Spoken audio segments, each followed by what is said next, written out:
Hey, everybody. Welcome to the Daily Objective. And we're going to be talking about something that is near and dear to many of your hearts in the UK. We are the Ayn Rand Center UK, after all. And a couple of us Americans are going to be giving our thoughts and opinions on the monarchy and the royalty and all of that good stuff. A quick reminder, in just 2 weeks from today, we're going to be live in London, the Ayn Rand Center UK and other ARC UK shows live in the flesh. So check that out. Come on out and see us. For more information, hit up the ARC UK link down below and in the chat. All right, let's jump right into it. Let's meet my co-host today. This is a guy, I mean, people have called him the prince of this episode. In fact, you know him from, he's had the titular line of Lost. He said, boy, are we lost. No, the actual line was "Get off my foot." Yes, yeah. That's right. Not quite the titular line of the series, but still memorable. It's Mark Pellegrino. What's up, man? Good to see you. Good to see you. So, you know, generally Americans, Americans generally tend to kind of laugh at the whole thing, monarchy and royalty, but also I think maybe American women love to watch the weddings. Or maybe not just women, but people that are into fashion and extravagance like to watch the royal weddings and events and stuff. And they maybe back to women again, they dream of meeting a prince, you know, even though it's just a formality, even though it doesn't really mean anything, but it's still kind of like a dream to now be part of that high status circle. So, you know, as a non-woman, what are your thoughts generally about royalty? I am generally against royalty. I don't believe in inherited status at all. I guess a family could live off the reputation of somebody for a while, but the fact that they get subsidized by tax dollars for being the ancestors of arguably the most psychopathic, violent people on the planet, who are just able to accumulate more swords and more muscle behind them. And power as a result. So I don't respect royalty. I find it un-American and anti-human. And I don't mind monarchy per se, provided the monarchy is elected and provided the monarch is restrained. But certainly royalty is it's bogus. Hey man, the bourgeois rose up in the great in the Industrial Revolution and the Great Enrichment, and they showed that merit is better than blood. That's right. Rise of the bourgeois. Now, when you say monarchy can be elected and limited, are they then just politicians, basically? Yeah, that's just a form of government. It's a sketchy form of government. If the executive, judicial, and legislative is all bound up in one person, it's not something that I think you really want to see. Then, you know, if a monarch is good, it depends on how principled and not power lusting he is. But as a form of government, I think our representative republic that divides power and makes power compete against each other is a far better system than endowing one person with everything. Yeah. Now, comparing the American system with the British one is fascinating to me. So the American system was decisively kind of set in place in the late 1700s, the end of that century. The British one kind of over time morphed from a complete monarchy into this sort of parliamentary government where the monarch is basically a highly subsidized figurehead at a certain point, right? They have the royal family has no say over laws or anything like that. Yeah. So now, can I play devil's advocate here? I remember many years ago, Jon Stewart on The Daily Show was interviewing some pro-royal family guy with a book to push, and Jon Stewart said to the guy, he said, "Oh, it must be hard for those royals to live in that castle and to have all those nice clothes and stuff, since none of them have jobs." And the guy, the author of the book, said, "Well, it is a known fact that the Queen turns off lights whenever she's leaving a room." And Stewart is like, "Oh, she had a dead goose on her hat with a diamond the other day," and you know, so they did a little bit of bantering, but the British guy said, "Look, for all of its problems, it does kind of stand as a barrier preventing the government or the culture from completely getting taken over by politicians. So what do you think of that, especially in Europe with some of the things they've witnessed in the last 100 years, the way that Italy and Germany and, not to speak nothing of, the Eastern Europe, the way they've been kind of violently changed and overtaken by movements, by the passion of the many or the passions of the few with influence. It seems like having some tradition kind of set in place, like the royalty, the monarchy, it kind of serves to kind of do that, to prevent the passions of the moment from transforming the culture. Well, I think in the 18th century, when we were considering the idea of breaking with Britain, one of the things that stuck in the craw of our founders was the growth of the administrative state. Ministers, friends of the king, were being sent over to extend the king's power over here, and it wasn't just in America that was happening. The growth of the administrative state was happening in England too, to the shock of many folks there. So those are the politicians you have to worry about. Those are the people not subject to election, to the voice of the people. They are selected by the executive. They have legislative and executive power over you. We call it today the shadow state or the deep state, but this has existed for hundreds of years and justifiably makes everyone suspicious because they have a great deal of power and no accountability at all. And those are the people that you should be afraid of. The king makes big moves, then he gets slapped with something like the Magna Carta, or the Glorious Revolution. If the people go crazy, then they get slapped by somebody like Napoleon.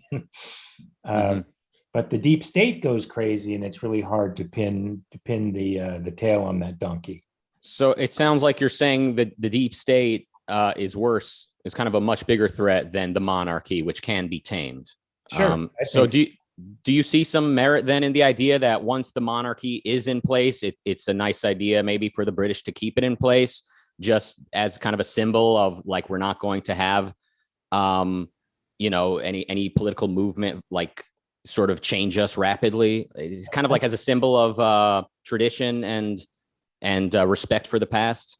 I don't know that it's done anything to quell the growth of socialism in England and some of these far left parties that make people on our left look like Ronald Reagan. So I don't know. I think it has a sentimental attachment, but it's an expensive sentimental attachment. Does it prevent these political movements from happening? No, democracy is sort of sweeping through the world right now because the intellectual class has told us that it's synonymous with liberty when it isn't. So people think that the majorities of people voting on everything, from laws to economics to is the way to go, and no king or queen is going to stop that movement. Yeah.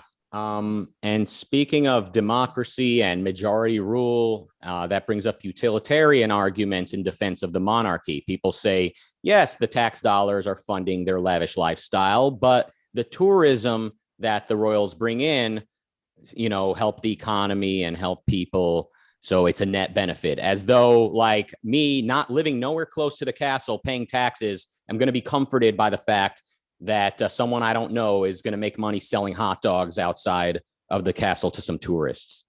Yeah, that's the altruist ethic, right? It makes our country wealthier to give these people $50 million a year, whatever they give them. No, that's a fallacy. It's like the broken window fallacy. Not true. Get them off the dole. Get Elizabeth off the dole. Get the royals off the dole now. Yeah, definitely no argument there. What I'm trying to kind of really kind of hold myself to the fire, hold my feet to the fire is on this. Like, should it all completely be thrown away? Or here's a deeper question. Am I impervious to the whole thing? So let me ask you, if you meet somebody and who you kind of click with, right? You're like, you make a new friend, or if you're single and you meet a lady that you like, would it make no difference after you meet them? Would it make no difference to you to learn that they're actually part of, the German royals or the British royals or something like that? Would it not make you kind of more excited to have entered that sort of circle? No. No, what it would make me break up with her if she thought there was something to it. Yeah, but more likely she would. If she thought it made her better. Right, but she wouldn't say it makes her better. She would say it's no big deal. But would it excite you on any level to know you're now like you're this much closer to this aristocracy, which is a fascinating concept. Why do you think Ayn Rand had this sort of affinity for aristocracy, given how much she is not into this second-handedness and sort of intrinsic value that we see people projecting onto the royals? Have you ever thought about that?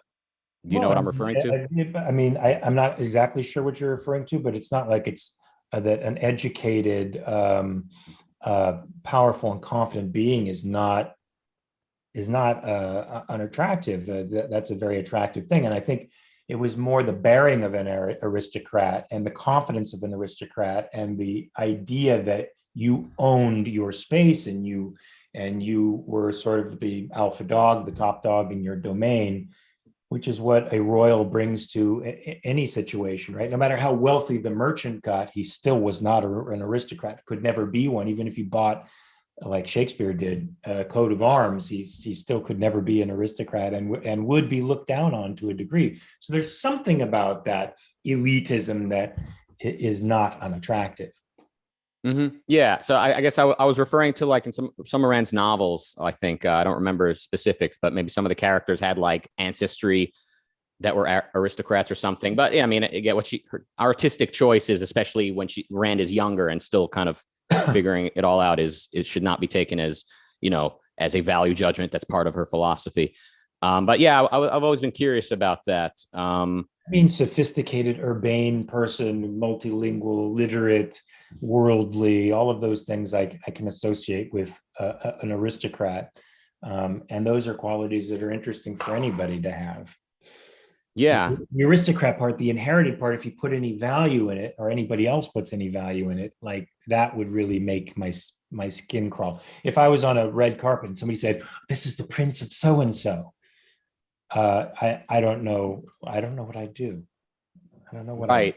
Well, which brings me to this thought, like in America, especially, and in the modern world in general, but America being the leader of modernity, we've sort of made royalty something that's accessible to everyone. So just in the same way that wealth is now accessible to anyone who's able to produce it, sort of that type of fame and status, and which, can be taken to access by people, that people can falsely see, let's say celebrities as gods, but nonetheless, this type of status is available to anyone who can achieve it, who can earn it. And in turn, you kind of realize at a certain point that a red carpet is literally just a red carpet. And at the end of the day, all you really have are your values. It doesn't matter what crown you're wearing or what carpet you're walking on. What you take home with you at the end is people that you value and your own character and integrity and all of that. Yeah, I think some of our founders, like John Adams, understood that there was such a thing as a natural aristocracy,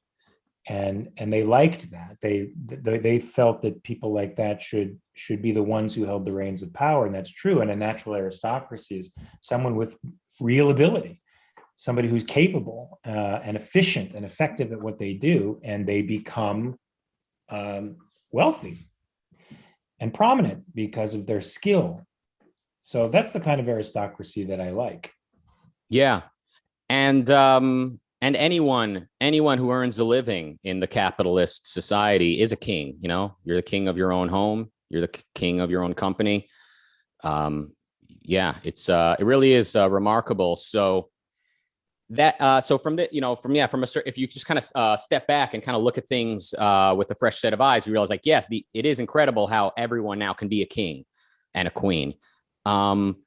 So from a certain respect then, and here's another kind of devil's advocate probe, do you think there is something to admire about royalty, just in terms of what it, like, just in the scope of history, the achievement that it represents, and just the organization of it all, and the just the respect for like the time and place and ceremony and hierarchy, misplaced as it is. You think there's anything to appreciate that? Just, maybe there is on just kind of a base level, like, yes, it's better than chimpanzees swinging from trees. Like it represents something. No, I think there are individuals who are certainly admirable and advance the world and themselves beyond just advancing their power, and those people are to be admired. They're fascinating human beings for sure. The idea of royalty to me, though, is really a nothing idea to me. Yeah, it's a nothing idea to me too. But I challenge myself. Like, would it really mean nothing to me if I were closer to it? Would I not be excited if I were invited by, Prince William to hang out at the palace and see what's in these? I don't know. It's something I've not thought about, but I'm trying to kind of peel the onion, so to speak. And yeah. Well, I have this the reason I can say definitively that I would not be excited, because, I have somebody close to me in my family that's very much into the royals, loves the royals, and follows them, and will tell me that they do an enormous amount for charity as well. It's not just they're earning the money by attracting the tourists into the country. They also do a lot of stuff for charity, so they say. It still hasn't convinced me that I should be really, overjoyed by being invited to Prince anybody's party. I imagine they're not going to convince you. I mean, yeah, like I think I knew a guy when I lived in LA who was in some way related to the German royals, and yeah, it like means nothing when you meet them on American soil. It's like, it's like that Monty Python movie, The Holy Grail. I vaguely remember it, but like at one point a king is trying to pass, and the guy won't let him pass, and the king is like, "I order you to let me pass," and the guy's like, "No, we will not listen to imperialist dogma." Like, they're like arguing philosophy and political philosophy. Like the king is like trying to argue, like, "I have the authority," and the guy's like, "No, you don't. Like where's your authority?" Kind of like with the Pope, George Carlin said, "I have as much authority as the Pope. I just have less people that believe me." So yeah, it's meeting people in. I mean, and this, this kind of this goes beyond just the royals in Europe. I mean, someone can be like a mighty ninja warrior somewhere in Japan, and then he moves to America, and it's like people just see him as a regular guy. There's so many ways in which kind of like being in America or in like kind of the modern world kind of hits reset on everything, and your sort of social status doesn't mean very much to very many people. Agreed. I got some super chats. Marilyn with $4. Thank you. Allison with $5 says, as always, I enjoy the history lessons from Mark and Nikos when he's here. What does your shirt say, Mark? What does my shirt say? National Sarcasm. National Sarcasm Society. Wow. Yeah, we need your support, apparently. Please, everybody. Phil with 10 pounds says, remember you guys talking about Jonathan Sumption and COVID? Where was our barrier to politicians then? We think we're in a democracy. It's actually a constitutional monarchy. I mean, look, I'll be the first to say that England has made some serious mistakes via democracy. But I mean, compared to fascist Italy and fascist Germany, and communist, East Russia and its other communist satellites. I mean, wouldn't you say, arguably, England has been hitting the brake and going slower? But I mean, somebody could say it's their parliamentary system. It's the fact that they're the home of the Enlightenment and not just a country that kind of absorbed it, like, let's say, Germany or Russia. So there's a number of reasons why probably England has moved much slower on the road to extreme fascism. I would not say England is like an extreme version of fascism the way that we've seen from other Europeans. We do need to hold things in context, even if we hate what they've done vis-a-vis COVID. Yeah, indeed. England, I think you're right, has always taken a certain amount of pride in its unwritten constitution and its common law, and what that has meant to the world, not just to England, but to the world and to the United States. So I think they're much more hesitant to lose it because they're proud of it. Yeah. It's hard to imagine an unwritten constitution. I know if America had an unwritten constitution, we would not have free speech anymore, right? They would have That's very right. long. I don't know how free speech is in England. It doesn't Not like free. There's definitely like laws against hate speech, and that definition is ever changing. So I think America is really the only place with explicit protection of free speech. So anywhere else in the world, I hate to say it, but it seems like they're all living on borrowed time as far as that goes. Jeff with 20 Canadian dollars says, God, quote, God save the Queen because tourists are money and our figurehead is not what she seems, by the Sex Pistols. I think he did. Is that exactly what the Sex Pistols said, or did Jeff edit it for today's show? Do you know? I'm trying to remember God Save the Queen. I have to remember Johnny Rotten's voice did it much better than him. Yeah. Yeah, Johnny Rotten, I believe, is a Trump supporter. I mean, I think anybody who, now this isn't to conflate Trump with liberty, but certainly people are rebelling against the other side, and unfortunately, the only guy standing up is that bonehead. But I think people would take an articulate alternative to Trump if they could. Yeah, but it was just a really fascinating thing to watch the last several years. Like the sort of rebellious culture, the anti-establishment people, like half of them roughly saw Trump as like the worst thing ever. Like he represents business and capital, globe, whatever, like just everything wrong.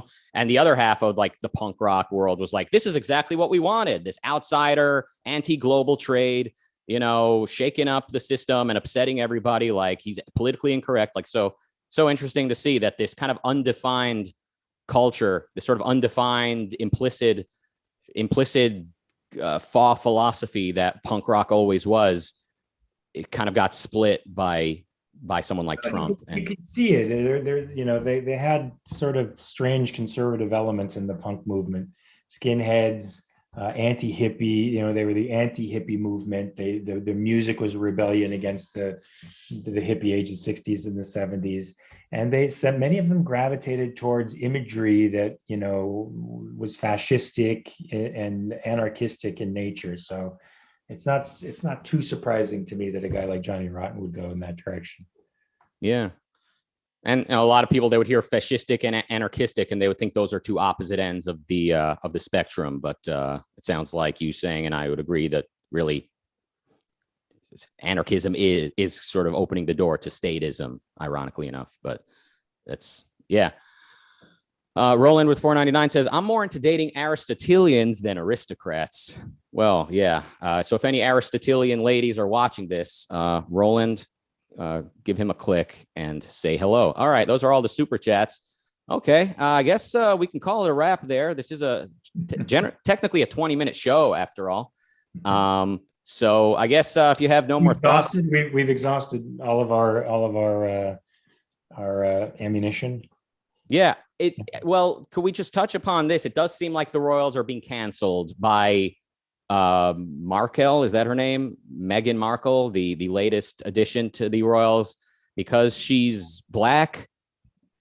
It's definitely a lot of focus has been paid to that fact, and a lot of her complaining about her experiences with the Royals has brought up a lot of inquiries, which I think speaks to the fact that cancel culture and all that a lot of the time is like an attack on tradition altogether, or kind of anything that's part of the establishment, good or bad. So it'll be interesting to see what the Royals even mean, what they even come to signify a generation from now or 10 years from now. Hopefully not much. Yeah. I think that hopefully not much. Use that 50 million pounds a year. I could use 50 million pounds a year. That's more than $50 million. Yes, it is. Yeah. All right. Well, I guess we can jump over to Clubhouse if you're available to do that. I'll see you there. Mark. Sure. Cool. All right. Thanks, everybody. Coming up today. Wait, hold on. We got Marilyn $5 saying Queen Elizabeth has far more class than Markle. Yeah. Again, there's things admirable about the poise and elegance of some of the royals. But yes, thank you, Marilyn. Coming up today at 9 p.m. UK time, it's HBTV with Harry Binswanger on the topic God and Santa Claus. All right. And see you all then, and see you all back here tomorrow for the Daily Objective. And goodbye.